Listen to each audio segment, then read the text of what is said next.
One Piece. Spanning nearly 2 decades worth of content, inspiring countless stories and writers, becoming the best-selling manga in history. It isn't an exaggeration to say that One Piece is one of the biggest and most influential franchises in a generation. It's well-loved, and for good reason, but thanks to its ever-increasing runtime, it might cut an intimidating figure. So let me give you just a taste of what it has to offer. And yes, I'll try to avoid spoilers as much as possible. If I only use spoilers to get you interested, it wouldn't make me much of a good writer, eh? Anyway, let's get to it. From an early age, One Piece author Eiichiro Oda wanted nothing more than to become a manga artist, seeing it as a way of avoiding getting a real job. Taking massive inspiration from the likes of Akira Toriyama and his beloved series Dragon Ball, Oda set out to create his own epic tale, drawing influence from the idea of Vikings and pirates. Working at the weekly Shonen Jump magazine as an assistant on a little project known as Rurouni Kenshin, he began to master his craft, and it wasn't long before some of his own works came to fruition. In 1996, he released 2 one-shots, each a different version with the name Romance Dawn. Its main character? One Monkey D. Luffy, whose name would remain once One Piece unfurled its sails. Now, Luffy is the protagonist for this swashbuckling adventure, the epicenter for all that will transpire. Early in his life, he inadvertently eats a devil's fruit, just one of many found across the world. These magical fruits, while tasting absolutely disgusting, impart wondrous powers to those that eat them. In Luffy's case, he eats the Gomu Gomu no Mi, turning him into a rubber man. For a power that seems borderline useless on paper and fantastically silly when you see it animated, Luffy continually uses his abilities in exciting and surprising ways. He's actually an extremely adept fighter, perhaps even a genius, dishing out and receiving damage that would surely kill a normal person. Even now, Luffy continues to astonish with his talents, making him a compelling character to observe when the going gets tough. Despite its wackiness, some silly stretching isn't Luffy's only fascinating facet. Although he might look and act like a bumbling idiot a lot of the time, he's a far more complex character than meets the eye, and that boils down to one of the core themes of One Piece: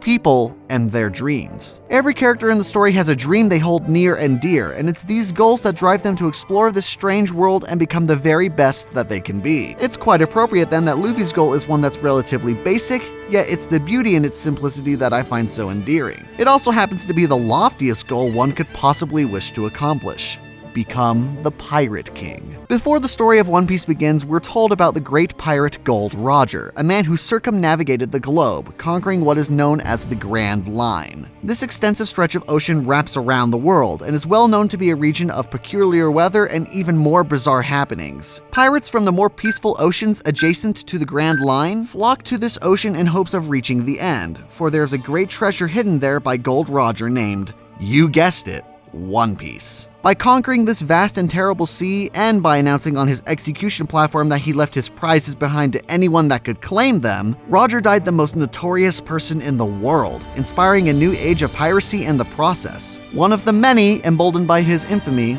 was Luffy. The One Piece, whatever that may be, is then the goal in mind for anyone whose dream it is to become the Pirate King. However, you might be surprised then when I say that Luffy's goal of finding One Piece, and thus being named the Pirate King, isn't about wealth in a normal sense. While Luffy is a pirate, he doesn't care too much for stereotypical pirate activities. Luffy's actual dream is more whimsical than that. You see, in his eyes, if you're the Pirate King, the one person who's conquered the globe, then by that notion, you must be the most free person on the planet. And that's all he wants, the complete freedom to do as he pleases. For a dream so grand in title and premise, there's a beauty and childlike innocence to it that made me relate to Luffy from the get-go. However, as powerful, charismatic, and driven as Luffy undoubtedly is, he's also humble enough to know that he'll never achieve his goals on his own. As he sets out from a quiet village in East Blue, the idea for a small, talented, multifaceted crew is already brewing in his head. While there are any number of people he theoretically could ask to join his crew along his journey, Luffy's almost inexplicable, infectious charisma naturally drives him to find people he wants, only selecting those he considers to be good. He never once doubts himself moving forward, assuming, perhaps haphazardly, that those he selected as his friends or nakama have his best interests in mind, pursuing them with a reckless abandon. Yet despite his confidence and stubbornness, he also has a large capacity to understand how to best be the leader of the crew, and this is what makes Luffy and his crewmates so fantastic to stick alongside for this journey. While they're all quite capable, displaying abilities and powers that go far beyond human understanding, it's the dynamics of their relationships that elevate them beyond many characters and other stories. Luffy, valuing freedom so highly, allows his crew members to essentially do as they please. He might be the captain, but he doesn't follow the typical authoritarian role you're used to seeing in other media when pirates are involved. While his hands-off approach might come across as kind of insane from an outside perspective, Luffy understands that people need to vent and do what they want. However, in the brief moments when he needs their attention, they listen promptly, trusting completely in their captain. In this way, Luffy and his crewmates are both an anomaly to the reader and to those living in this universe, and it makes them all the more compelling.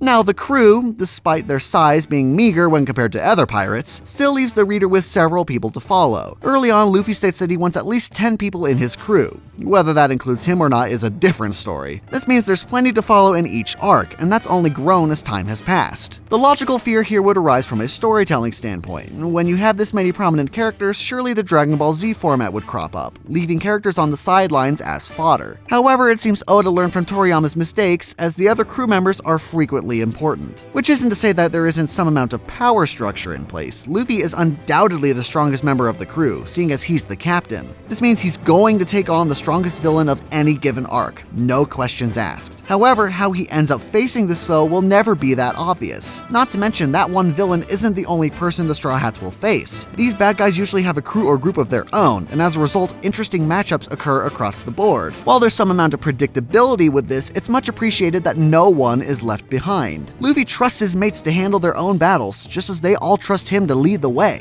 This results in Luffy and his friends being one of the most lovable, exciting, and hilarious casts I've ever had the pleasure of watching. It's always a blast to watch them enjoy times of peace together when they're on the ship or exploring a new island, and equally enjoyable when they finally get serious and take on some dangerous foes. And that's not taking into account the strange lands they visit, the even more strange people they befriend along the way, and strangest of all, the powers. From the outside, One Piece might look like silly shonen nonsense, and to be honest, it still is exactly that. But at its core, it's been properly thought out, containing a well-written story and characters. Backstories will tug at you, filled with tragedy, while current events will leave you excitedly waiting for the next step in the tale. Foreshadowing and an identifiable hierarchy provide depth to the writing, and when Oda uses his writing talents to subvert common tropes, it only makes the story more engrossing. And I'll be honest, I remember seeing Luffy's silly grin before I started watching the show and thinking, there's no way that this can be any good. The animation looks strange, the main character looks like a total idiot.